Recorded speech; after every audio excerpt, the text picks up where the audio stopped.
Hello and welcome to the Ogden Potter's House podcast. We want to thank you for tuning into this episode, but also we want to remind you that if you'd like to hear any sermons preached by our senior pastor, Pastor Rick Martinez, you can access all of them by subscribing to our show for only $3.99 a month, simply the price of an energy drink or a coffee. Subscribing monthly will not only give you access to pastor's sermons, but you'll also be supporting world evangelism.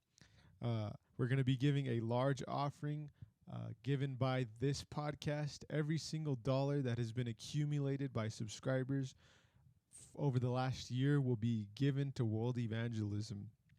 So get to be a part of what we're a part of. Our Bible conference is coming up June 24th through 28th, so get excited. But let's get into this month's episode. In this episode, I got to sit down with Brother Thomas Lopez. Brother Thomas is a tremendous blessing to the Ogden congregation, not only as a friend, but as a disciple, a leader.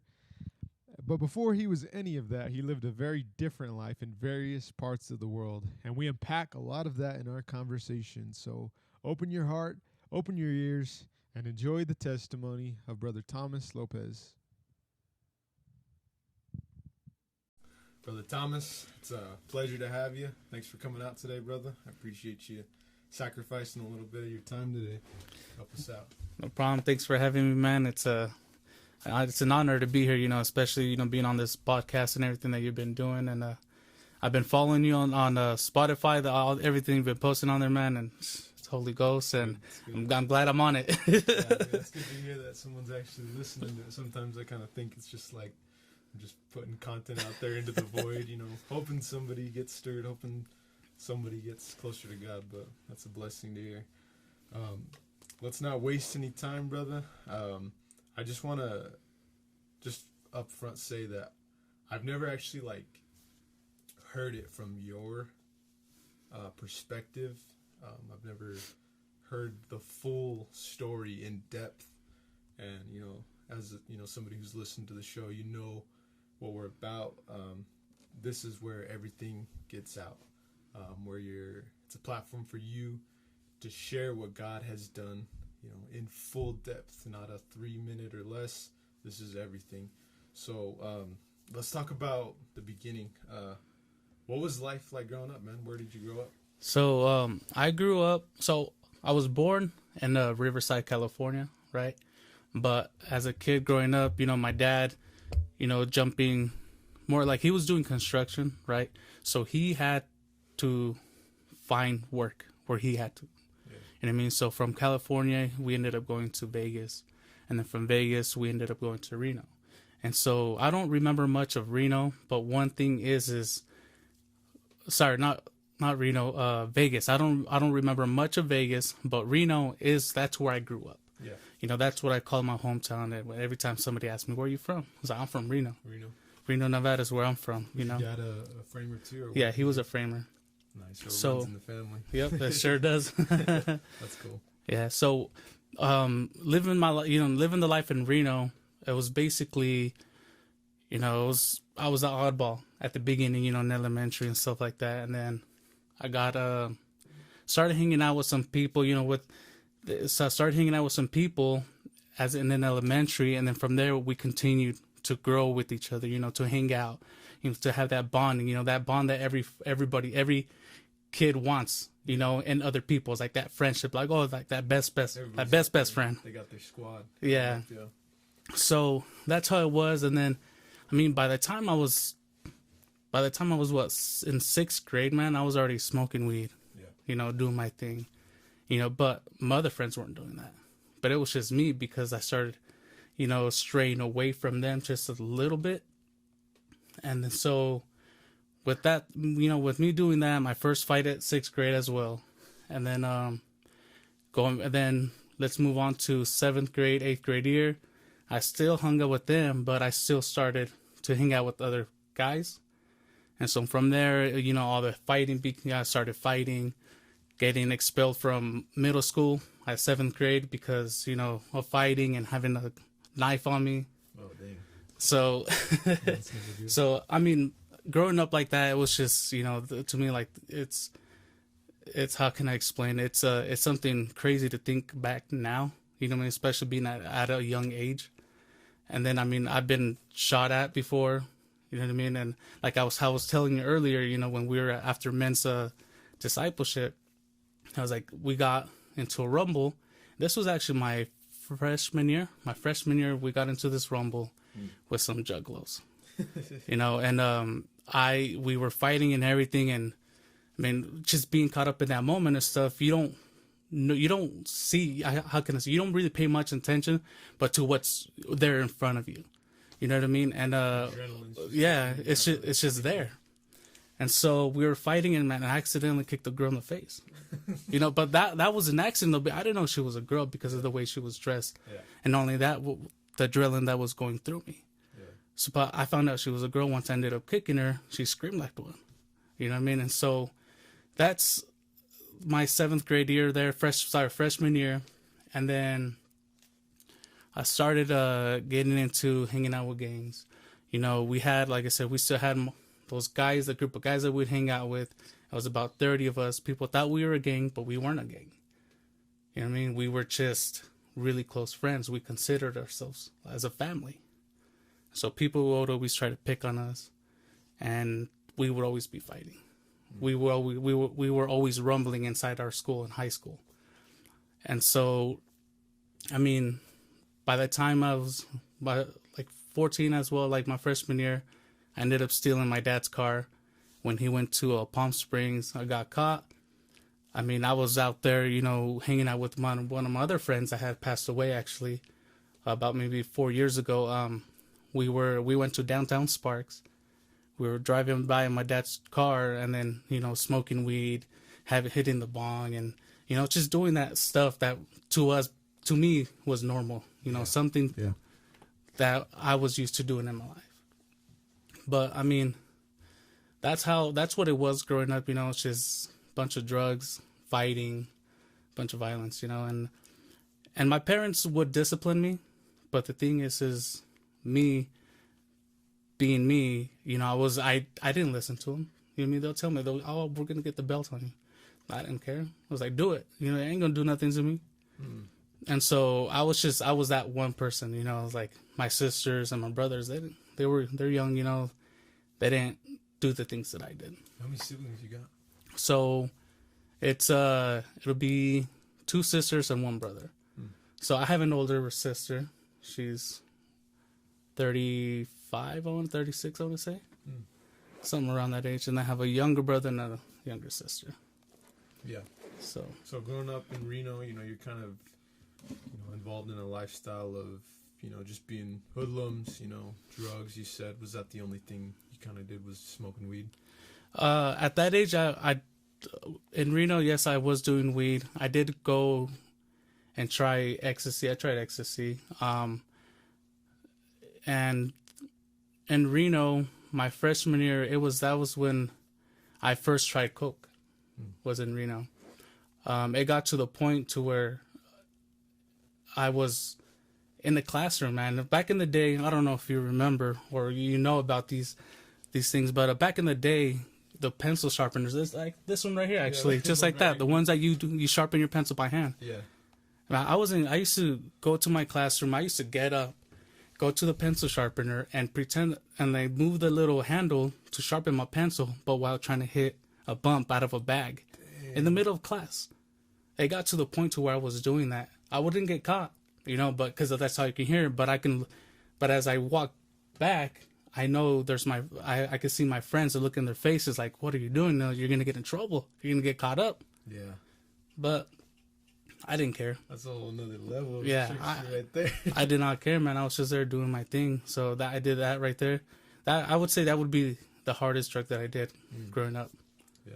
It's kind of ironic. There's a pencil sharpener that just happens to be on the wall in this office that we're in right now. Yeah. But can you tell me a little bit, you know, what it was like, kind of, you know, you're in high school. What was going on after high school? Did you start working immediately, or did you just kind of... So after high school, so I had moved up here to Utah in 2006, right? So I went to Ben Lomond, And so right after high school, I graduated and everything. I was still trying to do the same thing out here as I was out in Reno, but I started to calm myself down and I stopped doing what I was doing. So right after high school, I ended up moving to Montana with my ex-wife. Right. So I got married at 18. So fresh out of high school, you know, so she was in the military. She got stationed in Montana. So I went up to Montana. From there, we got married. And then we ended up moving to Germany. So we were out there for 5 years. Right. And so once, as I was out there, me being married, you know, me being very young and being married so early, it's like things weren't really working out like I thought they would have. You know what I mean? And so it's like constant fighting, you know, constant pickering at each other about things, you know what I mean? And it's not like now, you know what I mean? It's like then it's like I didn't have God. Right? So things were happening to me that I was just like, man, I was like, why is this happening to me? It's like, why? It's like, you know, this marriage was supposed to be perfect. Yeah. Right? So we were out there. I ended up moving back after I ended up coming back myself because we ended up getting divorced. And so with that whole divorce and everything that was going on in my life while I was out there in Germany, I started getting depressed.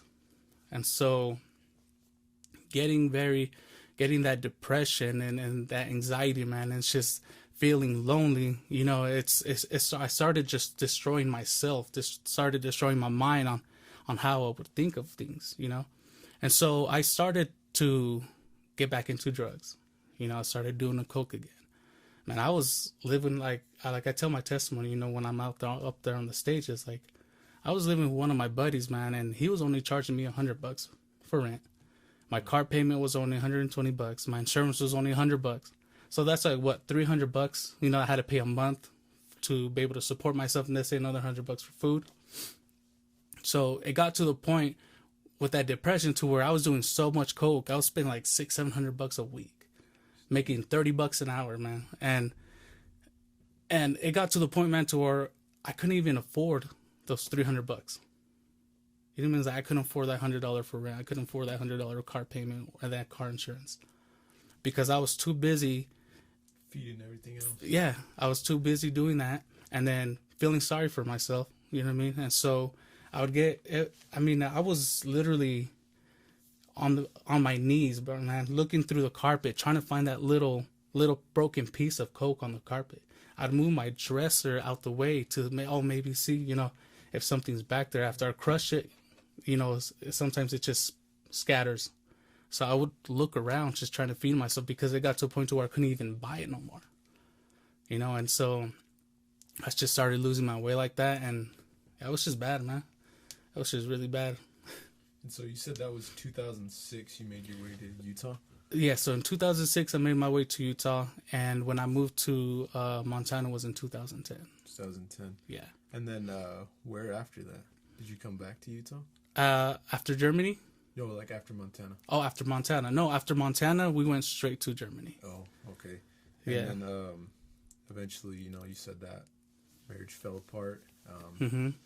Well, how did you first encounter, like, the Potter's House here? Like, how did that all come about? Did that kind of tie into when you first met, Sister Christina?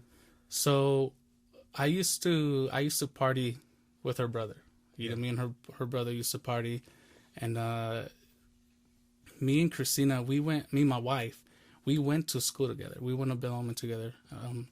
We would say hi here and there, you know what I mean, but nothing, no full blown conversation or hey, how's your day? None of that. Yeah. But I would party with her brother, and she would be in that group of people as well. And so little by little, we just started talking to each other. Yeah. You know, and so we ended. Remember what year this was? Sorry. Like this year was, I'd say, about 2018, 2019. About 2019 is when we met. Yeah, that's crazy. Yeah, and so we'd hang out, we'd party, and then I her brother Negs had already told me that, oh yeah, my brothers, they go to church, they go to the Ogden Potter's house. And so I was like, okay, cool. I didn't really think nothing of it. You know what I mean? I was like, so before me and her actually started talking, I was going around dating other girls, and her brother comes up to me and was like, hey bro, he's like, hey man, what's wrong with my sister? He's like, why can't you give my sister a chance? But you give all these other girls a chance that ain't even worth your time. And so I was like, all right, I'll take her out on a date. And so we did, and we hit it off. We'll talk, we'll Snapchat each other here and there, Yeah. And so once we started getting serious, the way I got brought into this church was the Garcias, Sister Angie, and would come and witness to me, and she'll tell me her testimony, how God changed her life. She'll tell me how she used to be, and and so I didn't really pay much attention to it, because I didn't think nothing of it as well. But every chance that she had, man, she'll come up to me and she'll tell me. And so once me and Chris got together, I'd say maybe about towards the end of 2019, I want to say, about towards the end of 2019, we got together, and she ended up getting pregnant. So she got pregnant, and she was like, you know what? She was like, I want to start going to church. I want to start going back to the Potter's house. She was like, because I want to go back because I want to raise our child in church. I want to do it right. But, me being me and me being prideful, I was like, no. I was like, we ain't going to church. I was like, we ain't going to that church. Yeah, I was about to ask you, how did that make you feel? Like, just as somebody you didn't really have a church background, or nah. So, I mean, I would go to church here and there, but I was just that person that would go just to go. Yeah. To be able to post on my story, hey, I'm in church today. Yeah. You know what I mean? Yeah. That's all it really was.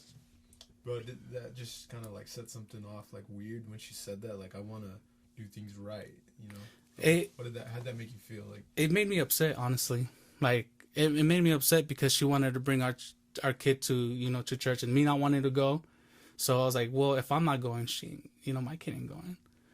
And so that's how we were on and off. And she was like, well, you know what? She was like, if you don't want to go to church, then, I was like, I'm going to raise my kid in church, whether you want to come or not. Woman of God right there. Hey, she put her foot down, man. Yeah. And so, there was one time we were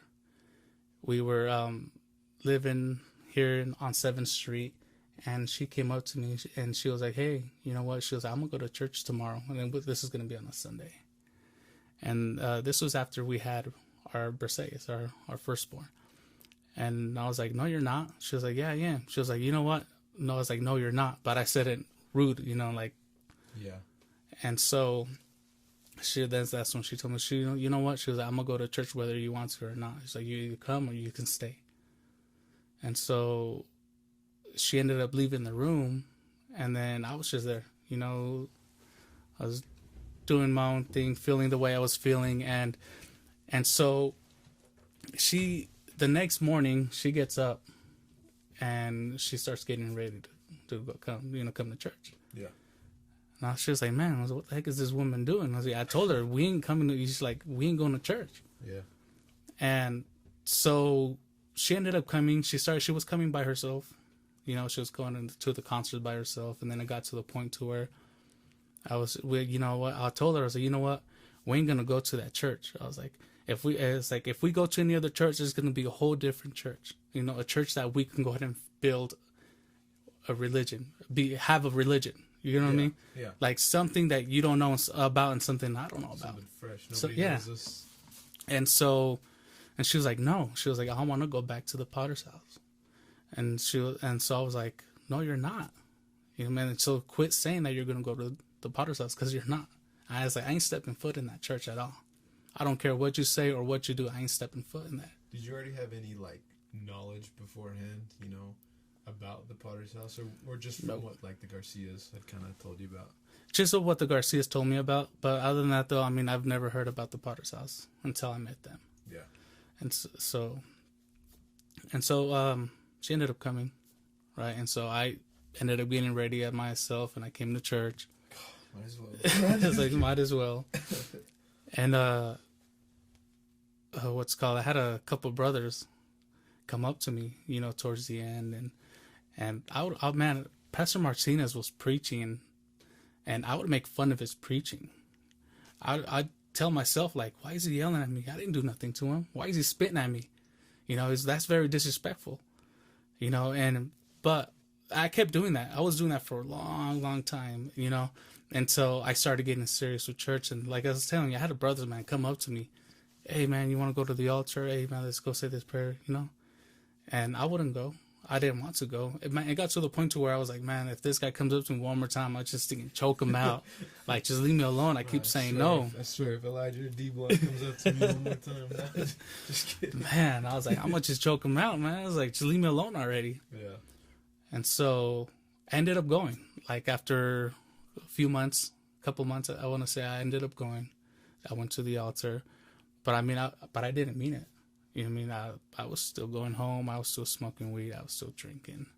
You know, doing my normal thing.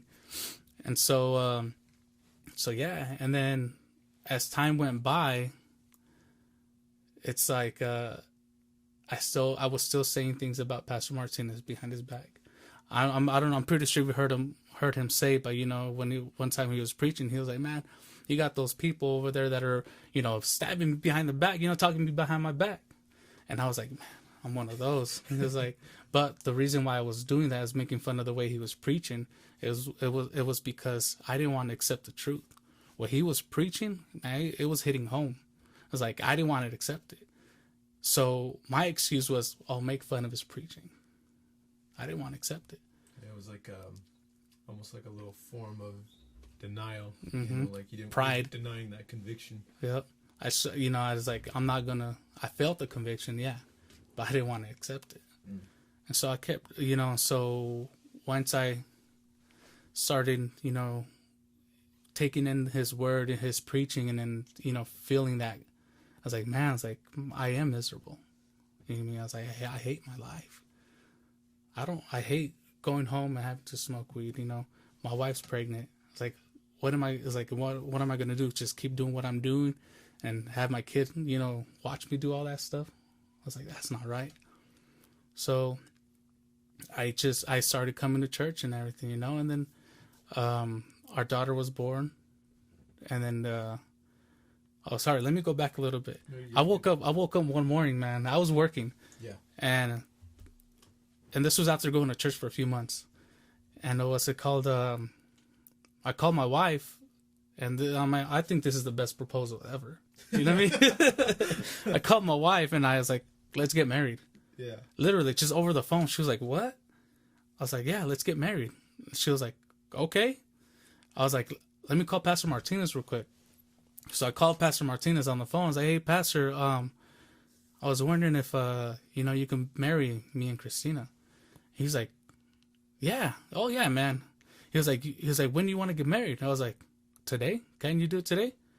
And he was like, oh, yeah. He was like, yeah, meet me at the courthouse, man. I was like, I'll do it right away. Like, man, he's like, I'm doing it. I was like, so I called her back, and I was like, hey, Pastor Martinez said he'll marry us right now. And she was like, really? I was like, yeah.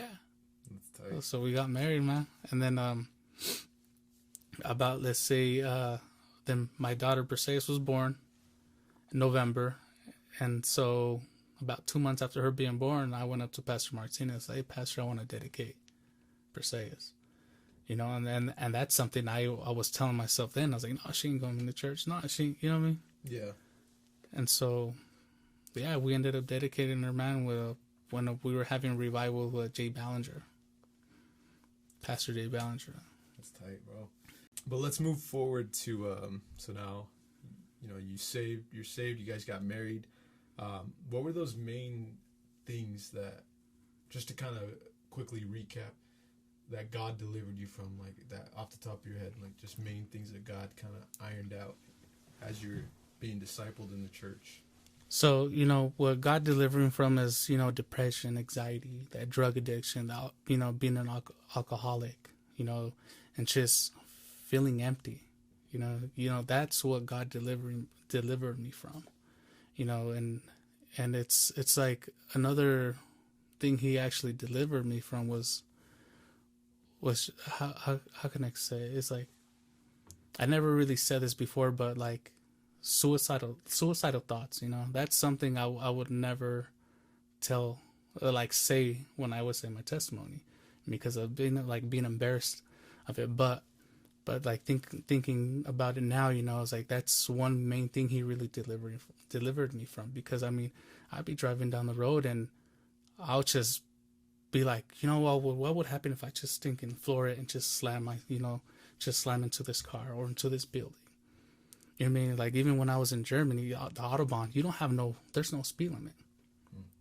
And I'll be going about 130, 160, and I'll just think about just driving off of the road, going that speed. It's such a crazy place. Like, it's thinking demonic. Those little things, those little thoughts. It's a scary place to be. Just on that subject, I just kind of feel God urging me to ask you this. In case there's anybody listening that might be struggling with that, they might be in your shoes, like in their life now, where you were years ago, struggling with things like depression, suicide. What would you say to that person? A little piece of advice for anyone struggling. So, what I would say is, if you're struggling with depression, anxiety, suicidal thoughts, is come to church. You know what I mean? Honestly, that's literally what helped me. God delivered me from all that stuff, and He can go ahead and do that same deliverance He did in me and anybody else. Amen. That's good stuff. So, you said drug addiction, suicidal thoughts. Was there anything else that come up at the top of your mind? Oh, marriage, restoring your marriage, huh? Yeah. Restoring my marriage. Yeah, me and my wife, we had our, when we had our problems. There was trust issues. There was it's just that, dominion. You know what I mean? Being pride and trying to be that man. Quote. You know what I mean? Like. Yeah. So, what would you say? So how long have you been saved again? I've been saved for 3 years now. 3 years, dang, let's go. 3 years. Did you get saved a little bit after the pandemic, or was it like during? It was during. It was during the pandemic that we got saved. I got saved right after the church opened back up. Yeah. After the pandemic. It was hard though, man, because how everything had to be. We had to do. We were doing live stream, so it was kind of hard. I thought I was gonna just stop going to church. I was like, man, I ain't trying to watch it on YouTube. It ain't the same watching at home on the couch on YouTube wearing your PJs rather than being in church dressed up. You know what I mean? It's a whole different feeling. There was one thing, because I wasn't like fully in, but I wanted to come back around that time. And I remember on YouTube, you can't, when you're watching the live stream on our YouTube channel, you can't minimize it and like multitask. So I used to get all like mad because I'd want to because I just my attention span, I couldn't like listen to a sermon and just watch it on my phone. I had to like be doing something or so, and I couldn't minimize it, and I would just be like, yeah, screw this, forget this, I'm not watching this. That's so crazy. I've never actually talked about that time period with anybody on the podcast. Do you remember what that was like? Like, just did you guys go to anybody's house? No, we didn't go to anybody's house. We tried to watch it from my own bed. So yeah, we didn't go to anybody's house, man. Because at that time we were fresh ourselves as well. We were on and off. Trying to get ourselves to go to church, and so that I was trying to go to men's in the morning. We were trying to go to outreach. So that's why we didn't go to anybody else's house. Just because I was still trying to warm my own self up to the church. I was just separating myself from everybody else, trying to keep my distance. Yeah. So. Praise God, brother. We both made it out. Yep. We're both here today. That's right. So I have two more questions before we wrap things up. What would you say are some of those main impartations, just in the 3 years of being saved, that you've received from our pastors here in Ogden, whether it's from Pastor Martinez, Pastor Barry, Pastor Austin? Man, one thing that's really stuck to me from Pastor Austin, Pastor Barry, and Pastor Martinez was being a man. You know what I mean? Because like growing up, you know, in the world, it's like we are taught that being a man is being able to defend himself, being able to defend his property, you know, being able to fight off anybody. You know what I mean? If somebody were to dog you, you know, in the streets, you know what I mean? It's like you're taught to respond back with aggression, wanting to fight them. You know what I mean? That's how I was raised on what a man should be. But like, you know, what the pastors have taught me was that's not what a real man is. A real man is a man of God. You know, a man that reads his Bible, goes to church, has a prayer life. That right there is a real man. And so that's what I have taken in from them, was how to be an actual man. That's good, bro. That's awesome. So, last thing before we wrap it up, is there anything that you'd like to share with the listeners, with the world, whether it be a story, advice, or just a couple words, anything? So there is one thing, you know, I do want to say is something that has really helped me out, and my wife always, you know, she always brings it up as well. You know, it was we got a word from Pastor Jay Ballinger, right? And it says, and this is what he said. He said, the choices you make in this life with Christ are larger than just choices for you. The choices that you make to do what is right and follow God and do God's will for your life, what you are building up is inheritance to pass down into your child. So a spiritual inheritance that is more valuable than anything in this world. So when you face things in afflictions, when you face things in affliction, you face things where you feel like you're being crushed. When the devil tries to bring that cloud up on your life, when the devil tries to bring division between you, remember the lies of the devil come to seek, kill, steal, and destroy, more than what God would be working in you. But what God would build up in you to pass down to your child and children are larger than choices of today and now. You know, that right there is just, you know, what kicks me in the butt, man. It's like, if I do something bad, you know, if I backslide, you know, everything that I do is just going to fall onto my kids. You know what I mean? And it's going to ruin my testimony. Not only that, it's like, and that's something I don't want. You know what I mean? It's like, I want my kids to grow up in church. You know, I want them to be known as a church kid. You know what I mean? Like, so, I mean, that there, you know, just that word there is what, you know, keeps me going. So, I mean, that's good, bro. That's so powerful. That's better than I could have said it, man. that's such a good thing, and such a powerful testimony, powerful work what God's done in you and your family. But once again, brother, I want to appreciate you for coming out, sharing your testimony with us. It was a pleasure to have you. Thank you, man. Thanks for having me once again, and it's an honor to be in the Potter's House. You know, being part of this congregation, man. It's you know, it's just, you know, coming up here every morning, you know, going to church and, you know, being an usher and translating stuff like, you know, something I never see myself do, and now I am, and so it's just awesome. You know what I mean? Yeah, it's good, bro. So I mean, for those that are listening, you know, is if you don't have that relationship with God, you know, just come to church. You know, build that relationship. You know, you don't have to have a religion. You know, it's going to church is not about being a religion. You know, but building that relationship with God. Yes, sir.